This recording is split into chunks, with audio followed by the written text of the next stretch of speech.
नमस्कार, आप सुन रहे हैं गूंज 90.8 एफएम, आपकी अपनी आवाज। मैं हूं आपके साथ आपकी अपनी आरजे कल्पना। शो है एक मुलाकात, और एक मुलाकात में आज हमारे खास मेहमान हैं महेंद्र भट्टाचार्य जी, सचिव ग्वालियर व्यापार मेला। सर, बहुत बहुत स्वागत है आपका गूंज में। जय भोले बाबा की।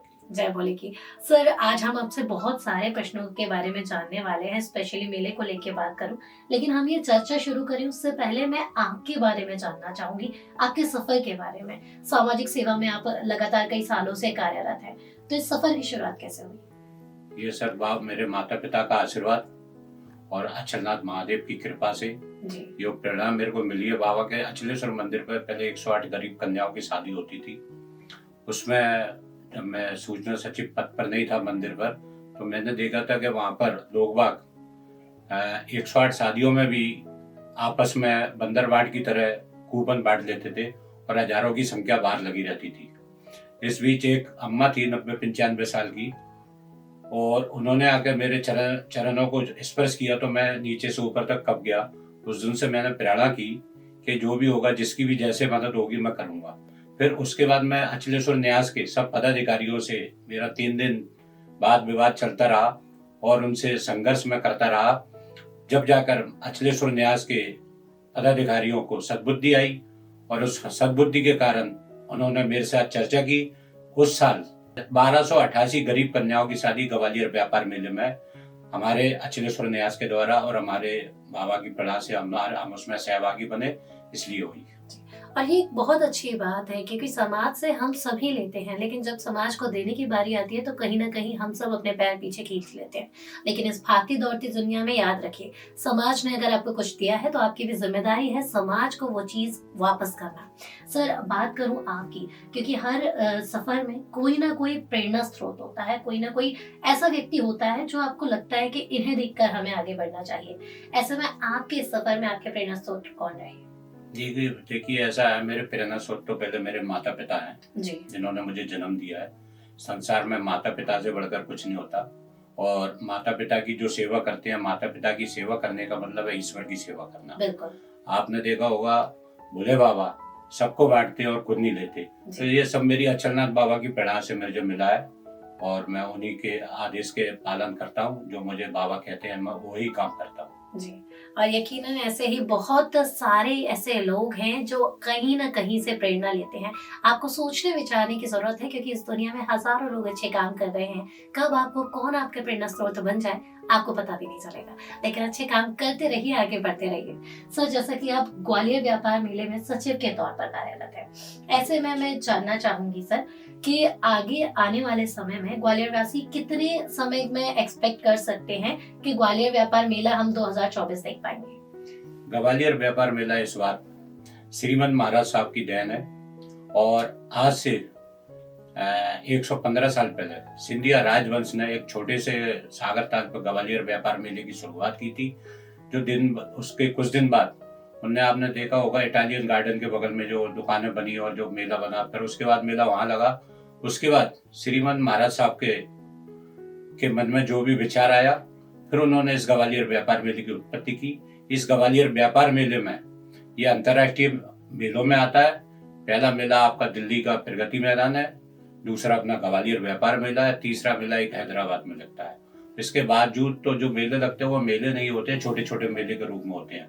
और ग्वालियर व्यापार मेले में आप इस बार श्रीमन महाराज साहब ने हमने 10 करोड़ की मांग की थी। चूंकि महाराज साहब ने, हमारी जानकारी में आया, 30 करोड़ से या 50 करोड़ की संख्या में ग्वालियर व्यापार मेले में चारों ओर बाउंड्री वॉल हो रही है और उसकी तैयारियां जोरों पर है। जी। तो सर, कितने समय में हम क्या सोच सकते हैं, कितनी तारीख से या कौन से महीने से मेला शुरू हो जाए? मेले की एक मध्य प्रदेश शासन द्वारा जी। हम श्रीमन महाराज साहब से हर बार मांग करते थे कि ग्वालियर व्यापार मेले की एक डेट फिक्स हो जाए। बिल्कुल। तो ग्वालियर व्यापार मेले की एक डेट फिक्स है 25 दिसंबर से 25 फरवरी। जी। ये आपको 25 दिसंबर तक इस बार मेला लग जाएगा और शुरुआत भी हो जाएगी। जी। सर, प्रतिनिधियों के तौर पे जो लोग काम करते हैं मेले में, हर बार कहीं ना कहीं वो कुछ ऐसा ग्वालियर वासियों के लिए नया लेकर आते हैं जो उत्साह का कारण होता है ग्वालियर वासियों में। इस बार के मेले में क्या खास रहने वाला है ग्वालियर के लोगों के लिए? इस बार ग्वालियर के व्यापार मेले में आपने देखा, श्रीमन महाराज साहब ने 50% रोड टैक्स की छूट दिलवाई थी, जो आज ही मैंने पेपर में पढ़ा है कि मुख्यमंत्री जी ने घोषणा कर दी है कि ग्वालियर उज्जैन की तरह और जगह भी 50% की छूट मिलेगी। इसलिए ग्वालियर वासियों को 50% सेल टैक्स की छूट तो मिलेगी। ये एक अपने आप में उदाहरण है। जो गाड़ी 10 लाख की होती है उस पर कम से कम 30-40 हजार रुपये बचते हैं। ये अपने आप में एक बहुत बड़ी उपलब्धि होती है और ग्वालियर के लोगों के लिए, ग्वालियर चंबल वासियों के लिए ये एक प्रेरणा का स्रोत होता है कि एक मेला नहीं, मेला एक मेल मिलाप का मेला होता है। इसमें सब जगह के लोग आते हैं, पूरे हिंदुस्तान के लोग होते हैं, हरियाणा, राजस्थान, यूपी, मध्य प्रदेश, यहाँ सब मेल मिलाप भी होता है। इसको मेला कहते हैं। और राजस्व के आधार की बात करें तो मध्य प्रदेश का सबसे बड़ा मेला है ग्वालियर व्यापार मेला। तो सोचिए ग्वालियर वासियों कितनी ज्यादा आगे हम अगर मेले की फील्ड में बात करें, क्योंकि हर अलग जगह अलग अलग मेले लगते हैं। उज्जैन की सने बात की, होशंगाबाद की बात की, एमपी के कई शहरों में मेले लगते हैं, लेकिन जो बात ग्वालियर व्यापार मेले की है वो कहीं और नहीं। और ये बात ग्वालियर वासियों से बेहतर कोई नहीं समझ सकता। सर, इसके अंतर में बात करूं, अचलेश्वर न्यास से आप जुड़े हुए हैं, एक लंबे समय से बाबा की सेवा में है। ऐसे में भक्त देख रहे हैं कई समय से इस मंदिर का काम चालू है, निर्माण कार्य चल रहा है। कितने समय में ये मंदिर पूरी तरह से बनकर तैयार हो जाएगा? अचलेश्वर महादेव का मंदिर बाबा की प्रेरणा से बना है। चूंकि मेरे को 45 साल हो गए हैं अचलेश्वर मंदिर पर, मैं अपने बाबा के चरणों की सेवा देता हूँ। और ये मंदिर सबसे पहले सिंधिया राजवंश के द्वारा जब शाही सवारी निकलती थी तो बाबा अचलनाथ को उन्होंने एक पत्थर समझ के हटाने की कोशिश की थी। मंदिर के आसपास, बाबा की पिंडी के आसपास उन्होंने खुदाई करवाई, जिसका नीचे तक छोर नहीं मिला। और ये गालब ऋषि की तपोभूमि पर ये फिर सिंधिया परिवार ने उनको हाथियों से की जंजीरों से बंधवा के खिंचवाया, तो हाथियों की जंजीरें टूट गई, हाथी पागल हो गए। और फिर बाबा अचलनाथ ने सिर्फ सिंधिया राजवंश के परिवार को सपना दिया कि कल से अगर छेड़छाड़ हुई तो आपको मैं सही कर दूंगा। उसके बाद सिंधिया राजवंश ने बाबा अचलनाथ की पूजा अर्चना की और एक छोटी सी मड़ैया बनाई। उस छोटा सा मंदिर बनने के बाद जैसे जैसे लोगों को मालूम पड़ी गई कि ये अचलनाथ बाबा है, अचलनाथ का मतलब होता है जो अचल, बाबा अपनी जगह अचल है, इसलिए उनका नाम अचलनाथ है। इसलिए बाबा का नाम अचलनाथ पड़ा है। और बाबा अपने आप में एक स्वयंभू है। जैसे 12 ज्योतिर्लिंग दर्शनों का महत्व है, ऐसे बाबा के जो स्वयंभू होते हैं उनको 12 ज्योतिर्लिंगों की तरह ही दर्शनों का महत्व होता है। तब उन्होंने बाबा अचलनाथ ने उनको दर्शन दिए और उनसे कहा, तो उन्होंने सिंधिया राजवंश ने मड़ी बनवाई। उसके आधार पर धीरे धीरे लोगों को मालूम पड़ी तो एक छोटा सा मंदिर बनाया गया। उस मंदिर के बाद आसपास एक बगिया होती थी, फिर उस राम दरबार के मंदिर बनाया गया। फिर उसके बाद इस बार ये मंदिर का निर्माण 3 करोड़ 11 लाख में बनना है जी। तो ये नागा शैली पत्थर में बनना है। चूंकि इसमें नक्काशी द्वारा काम हो रहा है इसलिए इसमें टाइम लग रहा है। और चूंकि ठेकेदार तो कह चुका है, हम बना चुके हैं, लेकिन हमारा मानना ये है, मेरा मानना तो ये है कि अभी मंदिर में कोई काम नहीं हुआ है। मंदिर में वाटर हार्वेस्टिंग होनी चाहिए और विद्युत तरंगे जो आती हैं उसका वो लगना चाहिए, गेट लगना चाहिए। ये मैं एक पत्र श्रीमंत सिंधिया जी को दे चुका हूँ और माननीय कलेक्टर साहब को भी दे चुका हूँ और माननीय संभागीय आयुक्त को दे चुका हूँ और मंदिर के वर्तमान पूर्व हाईकोर्ट जज हैं मोदी जी, उनको भी दे चुका हूँ। अगर इसके बावजूद भी इन्होंने सुनवाई नहीं की तो फिर मैं आगे इनके लिए संघर्ष जारी रखूंगा जी। और यकीनन अगर आप देखेंगे ग्वालियर के चौराहे पर सबसे बड़ा मंदिर के रूप में अचलेश्वर में महादेव विराजमान है। एकमात्र ऐसा मंदिर अगर आप देखेंगे कि बीच चौराहे पर बैठे हैं, ठाट बाट के साथ बैठे हैं और एक बड़े मंदिर में बैठे हैं, तो कहीं ना कहीं ये ज्योतिर्लिंग के रूप में हम और आपकी आस्था के रूप में हम उन्हें पूछते आ रहे हैं। क्योंकि जैसा कि सर ने बताया कि अगर स्वयंभू मंदिर है तो वो ज्योतिर्लिंग दर्शन का ही फल आपको मिलता है। तो सोचिए ग्वालियर वासियों कितने भाग्यशाली हैं हम और आप अचलनाथ की नगरी में हैं और बहुत सारे ऐसे कार्य हैं जो बाबा के मंदिर में चल रहे हैं, आगामी समय में भक्तों को देखने के लिए मिलेंगे। सर, आप आध्यात्म से जुड़े हुए हैं, जैसे कि अचलनाथ की सेवा में है 45 सालों से, समाज सेवा में भी है, ऐसे में युवाओं को क्या कहना चाहेंगे? आजकल आपने देखा होगा, आजकल के युवाओं का तो ईश्वर ही उनको सद्बुद्धि दे जी। आप लोग भी युवा हैं, मेरे बच्चे भी युवा हैं जी। संस्कार माँ बाप से सीखते हैं। जैसे संस्कार अगर अपन अपने बच्चों को देंगे वैसे ही संस्कार आएंगे।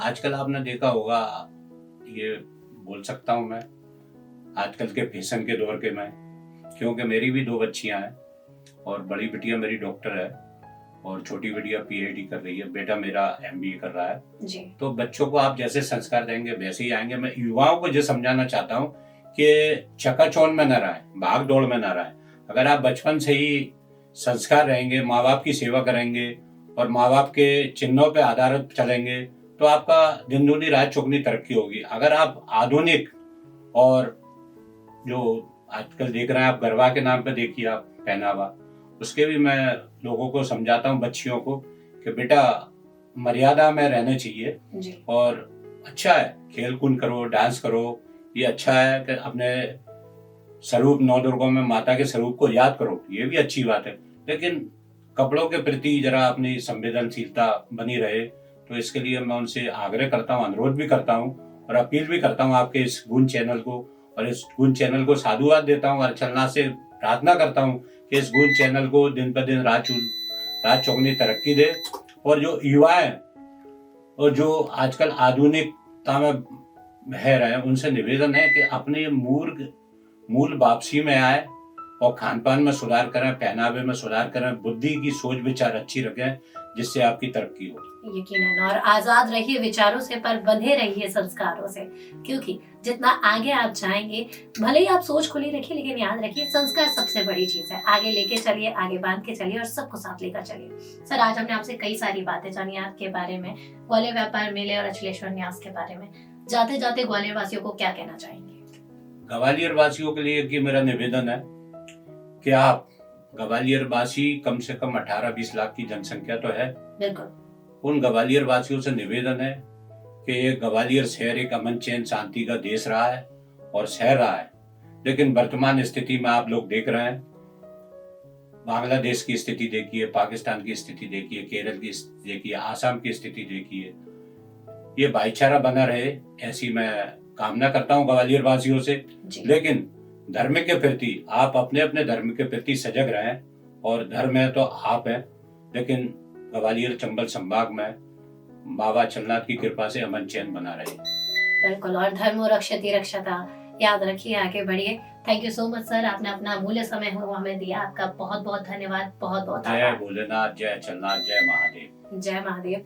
और ग्वालियराइट्स, ये था एक मुलाकात में आज का सफर। अगले हफ्ते फिर होगी आपसे मुलाकात एक नए मेहमान के साथ। तब तक कहीं मत जाइए, सुनते रहिए कल्पना के साथ गूंज 90.8 FM, आपकी अपनी आवाज।